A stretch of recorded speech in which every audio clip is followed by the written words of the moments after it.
Welcome back to 7 Minutes of Bond Locations with a second episode dedicated to fabulous Japan.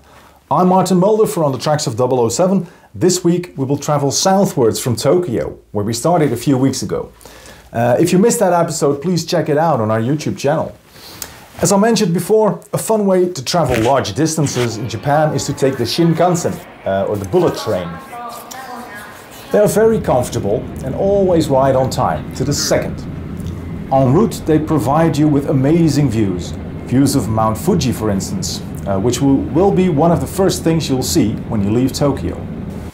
Today we're headed for Kyoto, which is absolutely one of my favorite cities.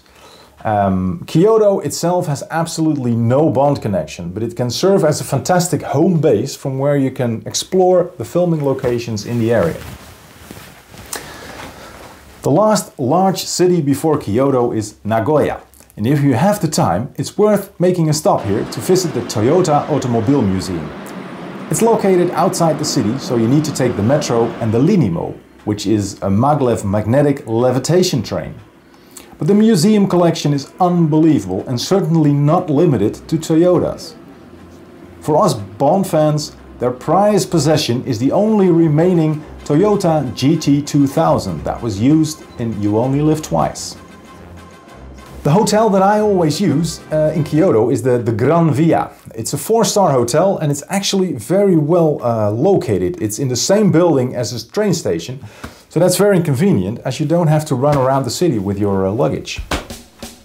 Kyoto is one of the few cities in Japan that has not been bombed during World War II. Because of the many monumental palaces and temples, the city was spared, and that is quite unique in the country where almost everything you see was built after 1945. The best time to travel here is in April, when the world-famous cherry blossom trees attract many visitors from around the world. The Japanese themselves love it as well, and come here to pose for photos in their traditional kimonos. In Ian Fleming's novel You Only Live Twice, audiences could already read about the ninja, the shadow warriors of feudal Japan. And in the 1967 film, these secret assassins were introduced to the non-Asian cinema audience. So in search for one of the most remote Bond locations, we first make a quick stop at the city of Iga. Here, during the Japanese Middle Ages, one of the two most important and prestigious ninja families lived. The city is proud of its ninja legacy and uses this connection to promote itself as home of the ninja. And apart from visiting the fascinating ninja museum, you can even rent a ninja costume to wear while you're exploring the city.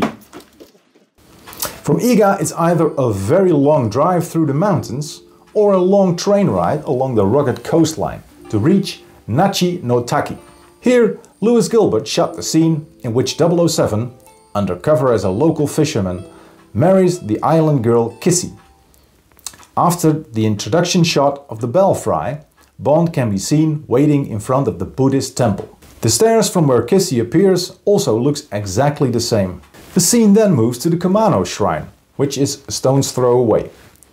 Here, the actual wedding ceremony took place. If you want to read much more about Japan and about the filming locations and also about the making of You Only Live Twice, you should really check out my Guide to Japan.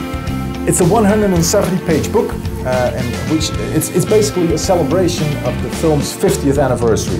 And it's also available at onthetracksof007.com and of course at online stores like Amazon. From the imperial city of Kyoto, another wonderful day trip can be made into southern direction. From Kyoto main station you can take the train to Kobe, a major shipping hub.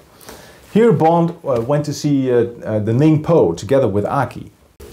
From Kobe we travel on further southwards, where our next stop awaits, and it's a special one. It's Himeji Castle. The bright white castle's construction dates back to around 1600, but several expansions took place in later centuries. The city of Himeji was heavily bombed in 1945, and one firebomb was even dropped on the top floor of the castle, but it failed to explode. So luckily Himeji Castle survived, making it the finest survival example of prototypical Japanese castle architecture. Apart from its general appeal to the cultural minded, it's of special importance to us, of course, because of its role as Tanaka's ninja camp.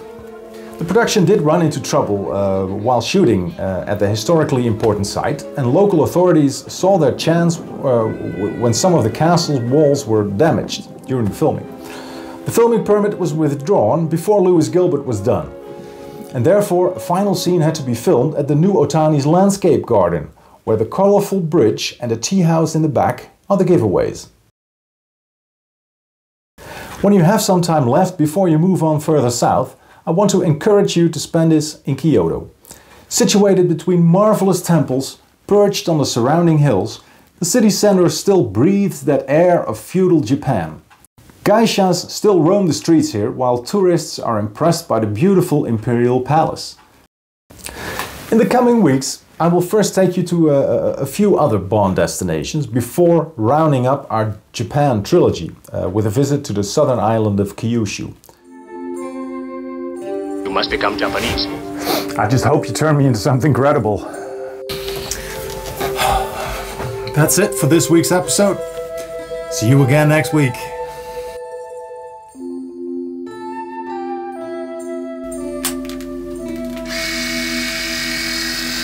私たちだけの秘密よ。 This was the best they could do. Are you sure this will work? I mean, it's not very convincing, is it?